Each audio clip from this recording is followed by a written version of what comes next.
Assalamualaikum warahmatullahi wabarakatuh kepada anak-anak. Alhamdulillahirrahmanirrahim. Assalatu wassalamu ala asyrafil anbiya wal mursalin Sayyidina Muhammad wa ala alihi wa sahbihi ajma'in. Marilah kepada anak-anak kita tak henti-hentinya memanjatkan puji syukur kehadirat Allah Subhanahu wa taala, berkat limpahan rahmat, nikmat serta karunia juga. Alhamdulillah wa syukurillah keberadaan kita pada saat ini dalam keadaan sehat walafiat baik lahir maupun batin.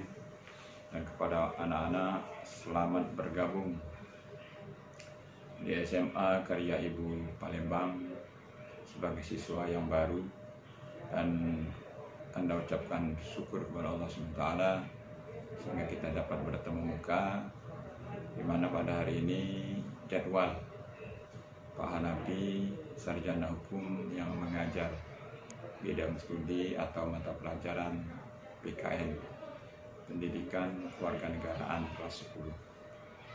Semoga kepada seluruh siswa dapat menyesuaikan diri dan juga bisa dapat dipahami materi-materi yang akan Bapak suguhkan nanti, sehingga dapat dimengerti walaupun dalam waktu beberapa menit yang kita harus kerjakan, yang harus kita baca pada saat ini.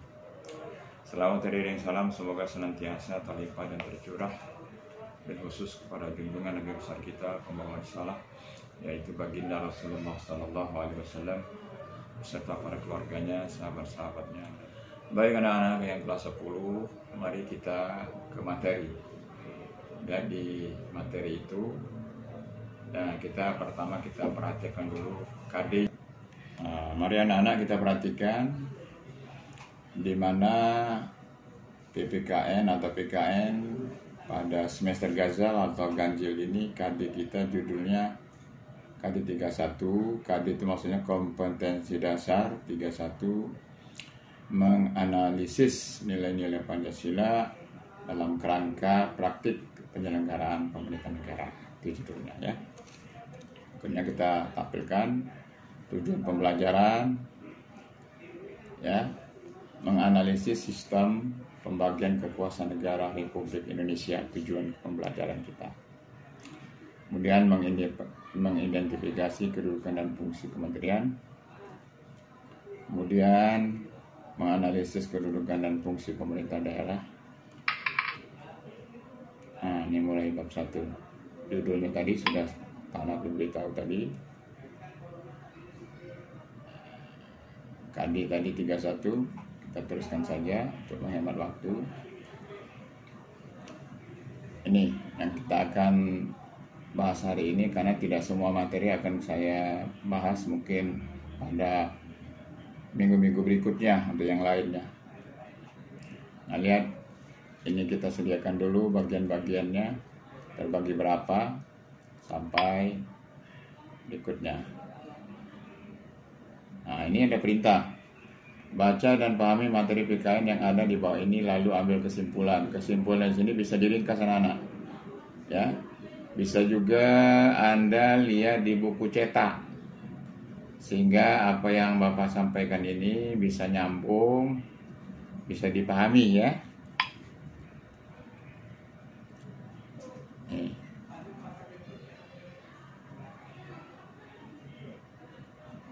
Untuk sistem pembagian kekuasaan nanti Anda bisa baca.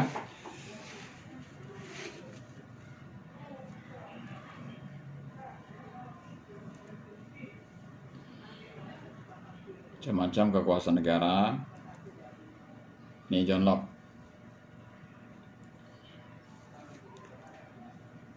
Menurut John Locke ada 3 kekuasaan negara yang dibagi 3. Ini ada kekuasaan legislatif, kekuasaan untuk membuat ataupun membentuk undang-undang.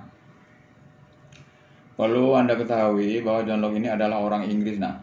Orang Inggris, ahli fikir, sehingga dia dapat membagi kekuasaan negara itu menjadi 3. Kekuasaan legislatif, kekuasaan untuk membuat atau membentuk undang-undang.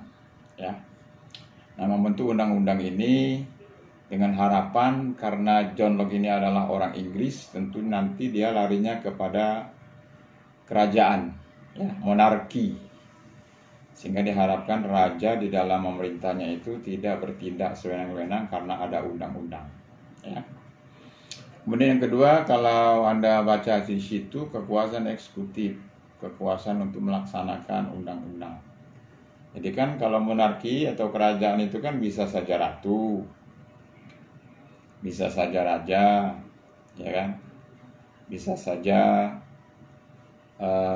kalau di Malaysia itu kan dato, itu semuanya sebagai eksekutif, kekuasaan untuk melaksanakan undang-undang yang dibuat, sehingga raja atau ratu atau datuk misalnya di Malaysia itu kan tidak bertindak sewenang-wenang. Beda kalau zaman dahulu kala, di mana raja itu bertindak sewenang-wenang. Jadi undang-undangnya adalah mulutnya sendiri. Kalau dia katanya bunuh, ya dibunuh. Kalau dikatakannya orang ini harus dipenjara, berarti dipenjarakan. Ya kan? Nah itu. Kemudian anak-anak perlu ketahui apa itu pengertian kekuasaan. Ya kan? Kekuasaan secara umum, kemampuan seseorang untuk mempengaruhi orang lain agar dia bisa patuh apa yang dikehendakinya. Itu pengertian kekuasaan saja. Tetapi ada yang kekuasaan negara, di mana suatu kekuasaan untuk memerintahkan rakyatnya atau seluruh rakyatnya berdasarkan undang-undang yang berlaku. Nanti bisa ya, kita lihat. Katakanlah kalau di Indonesia ini presiden, kita berikut lihat tampilan berikutnya.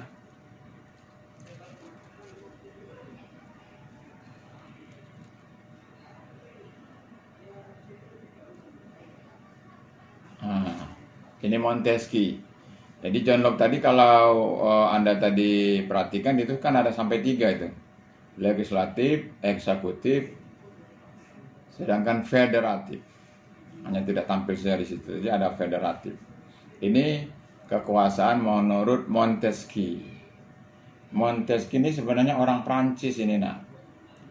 Tetapi pendapat Montesquieu ini digunakan oleh Amerika. Karena menurut Amerika pendapat Montesquieu ini adalah sesuai dengan orang Amerika.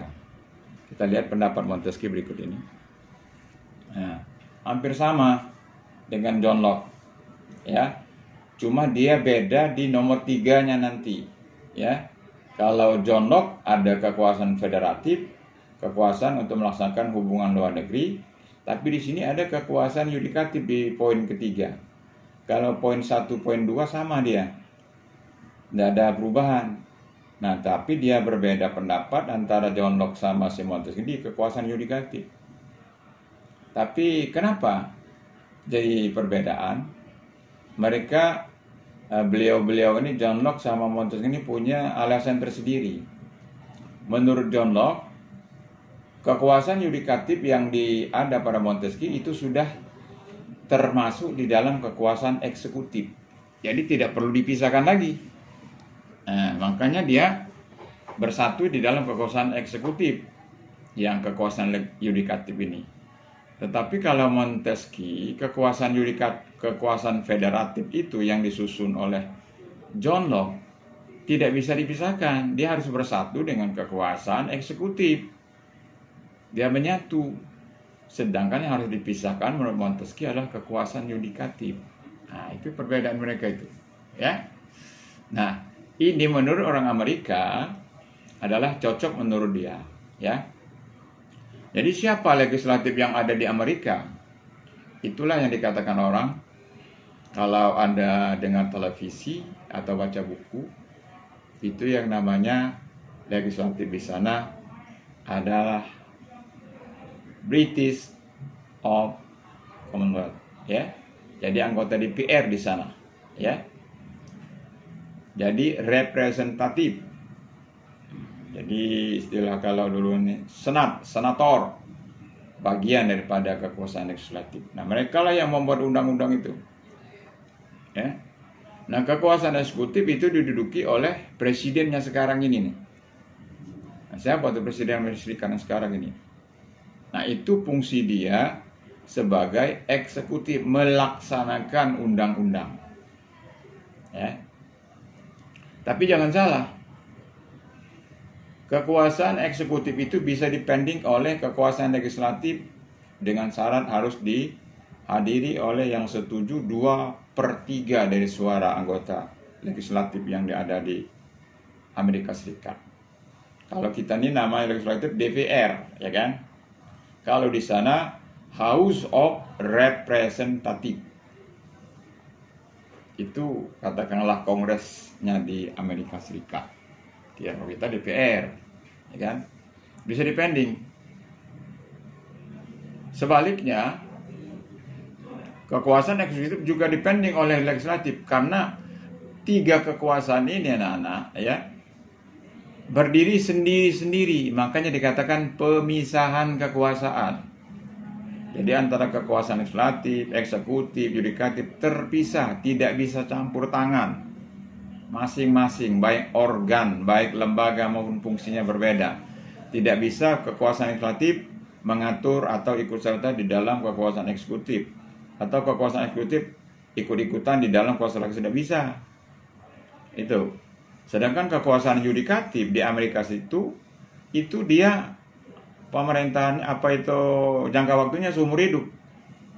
Kalau kita kan ada 5 tahun sekali kalau di kita. Kalau di sana seumur hidup, tapi bisa digugurkan kalau dia melakukan ya spionase. Nah, itu bisa gugur dia, bisa diberhentikan saat itu juga. Mengadakan spionase, membocorkan rahasia negara, membuat suatu keputusan yang tidak sesuai dengan undang-undang Amerika. Nah, jadi masa jabatannya seumur hidup itu gugur dengan sendirinya karena melakukan perbuatan-perbuatan yang bertentangan dengan negara, yang merugikan negara. Itu, ya. Jadi ini sampai sekarang masih diterapkan di Amerika Serikat. Ya, lebih unik lagi ini. Nanti Anda baca itu. Lihat juga di dalam buku-buku cetak mengenai pendapat-pendapat Montesquieu ini. Nah, kita berikutnya.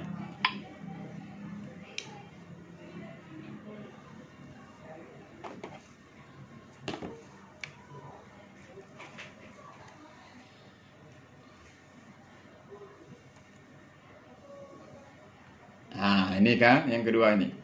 Konsep pemisahan dan pembagian kekuasaan di Indonesia. Ini di kita. Perlu Anda ketahui bahwa kalau pemisahan kekuasaan itu namanya separation of powers. Sedangkan kalau pembagian kekuasaan itu namanya distribution of powers. Sudah saya beritahu tadi bahwa pemisahan kekuasaan di Amerika Serikat, contoh besar kita di sana, bahwa tidak ada kerjasama antara lembaga satu dengan lembaga yang lain, antara eksekutif atau dengan yudikatif dengan eksekutif, tidak ada kerjasama. Mereka jalan sendiri-sendiri, punya kekuasaan sendiri-sendiri, punya wewenang sendiri-sendiri.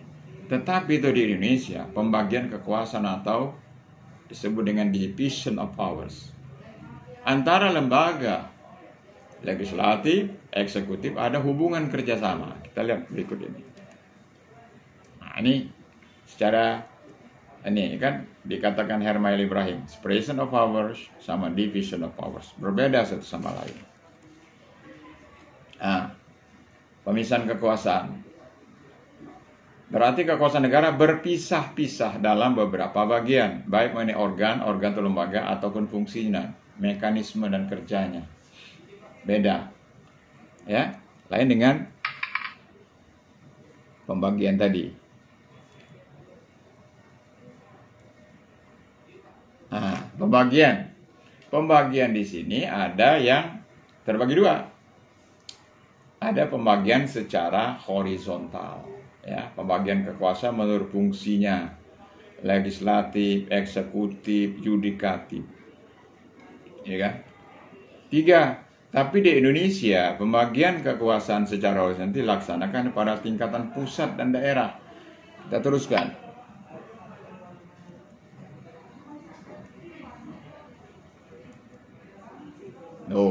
Ya. Jadi kita tidak meniru Amerika Serikat tidak meniru Inggris, tapi combine, digabung dan disesuaikan dengan kekuasaan yang ada di Indonesia. Yang pertama, lihat, itu ada 6 kekuasaan. Yang pertama adalah kekuasaan konstitusi, kekuasaan untuk mengubah dan menetapkan undang-undang dasar. Itu kekuasaan MPR. Jadi MPR kan ya punya kekuasaan untuk mengubah dan menetapkan undang-undang dasar.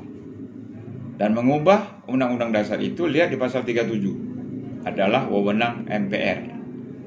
Menetapkan undang-undang dasar. Kita tahu bahwa undang-undang dasar itu lahir 18 Agustus, ya kan? 1 hari setelah Indonesia Merdeka, 1945. Nah, ditetapkan juga 18 Agustus 1945 oleh MPR. Ya, waktu itu namanya MPRS sampai sekarang. Kekuasaan eksekutif adalah kekuasaan berfungsi menjalankan undang-undang. Presiden sekarang ini, presiden berdasarkan 4 ayat 1, di mana presiden menjalankan kekuasaan berdasarkan undang-undang dasar 4 ayat 1. Berarti eksekutif, ya. Anak-anakku sekalian, bahwa kekuasaan eksekutif ini ada 2, ya kan? Sebagai kepala pemerintahan, yang keduanya sebagai kepala negara. Kepala pemerintahan berarti dia menjalankan roda pemerintahan, salah satunya berdasarkan 4 ayat 1 tadi. Kemudian presiden, ya kan, dia punya kekuasaan untuk membentuk, melantik, ya kan, mengangkat perdana menteri atau menteri-menteri negara. Nanti bisa Anda lihat di pasal 17. Sedangkan yang kedua adalah presiden sebagai kepala negara. Kepala negara, misalnya contoh, presiden melantik ya jenderal TNI Angkatan Darat. Nah, itu dia statusnya pada saat itu sebagai kepala negara. Atau presiden menjalankan hubungan ke luar negeri, ke Amerika Serikat, ke Inggris, ke Cina. Itu kalau dia melayat sana berarti dia sebagai kepala negara. Nanti Anda baca pasal 11, pasal 12, pasal 13, mengangkat duta dan konsul dari negara lain, dari negara Indonesia, dan menerima duta dan konsul dari negara lain. Ya. Kemudian kekuasaan legislatif adalah untuk membentuk undang-undang, ini kerja DPR. Kita teruskan dulu. Ya.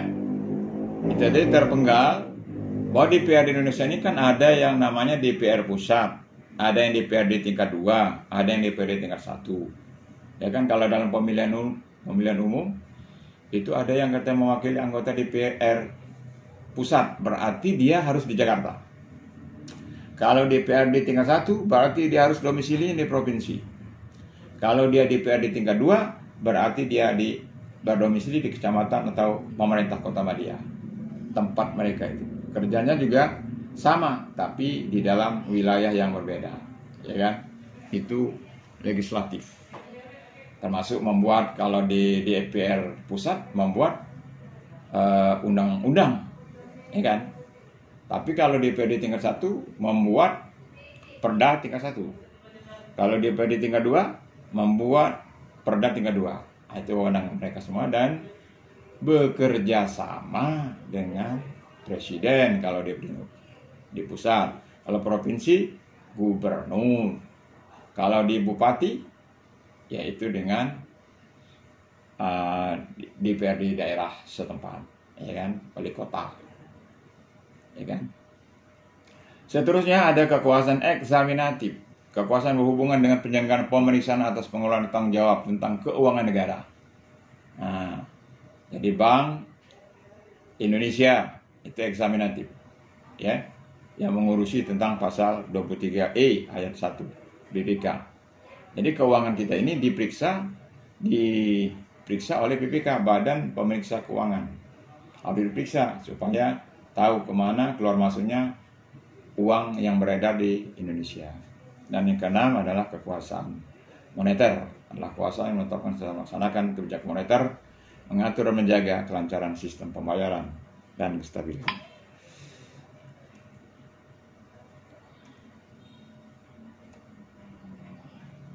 Nah, kami rasa hanya demikian itu saja dulu anaknya, karena waktu Nanti minggu-minggu berikutnya kita ingatkan saja bahwa kita akan menjelaskan kekhususan secara vertikal, ya. Dan Bapak harapkan dapat mengambil kesimpulan. Boleh ditambah-tambah saja kesimpulan itu sesuaikan buku cetak Anda masing-masing. Dengan harapan kalaupun ada pertanyaan bisa ditanyakan lewat WA Bapak, ya. Lihat apa lewat WA Bapak, nanti Anda bisa bertanya atau berkomentar atau bertanyalah. Insya Allah kita akan bisa jawab apa-apa yang Anda tidak ketahui, dan hari ini mudah-mudahan kamu bisa mengikuti apa yang Bapak ajarkan pada hari ini, dan berharap kiranya seluruh Anda dapat mengikuti. Tolong kalau yang belum diabsen dulu, beritahu harus ikut ini, ya, karena ada tugas nanti, nilainya beda nanti. Jadi jangan dianggap remeh kita belajar lewat daring ini dan diabsen. Sesuai kelas masing-masing di absen. Kalau ada sekretaris, ya tugas-tugas nanti kumpul lewat sekretaris atau ketua kelasnya masing-masing 1 minggu ke depan, ya, sehingga Anda bisa mengikuti pelajaran Bapak PKN ini. Bapak ini mungkin tidak tahu nama saya adalah Pak Hanafi, ya, bisa diikutilah melalui WA saya. Demikian saja, mohon maaf bila terdapat penyampaian Bapak pada hari ini yang tidak baik, atau misalnya saja tidak jelas, misalnya saja terlalu cepat, misalnya saja kurang dipahami. Namun itulah namanya kita harus belajar dan terus belajar, karena dengan cara belajar kita akan membuka cakrawala berpikir kita lebih maju, dan juga kreatif kita harus juga dipacu, sehingga jangan malas, jadi menjadi siswa yang brilian, siswa yang cerdas. Dan berharap juga kiranya nanti anak-anak semua menjadi warga negara yang baik dan dapat duduk menjadi pemerintah ataupun pejabat yang baik sesuai dengan agama dan kepercayaan masing-masing. Kami rasa hanya demikian dan cukup demikian. Belajar melalui daring ini semoga ada manfaatnya bagi kita bersama. Akhirul kalam, billahi taufiq wal hidayah. Assalamualaikum warahmatullahi wabarakatuh.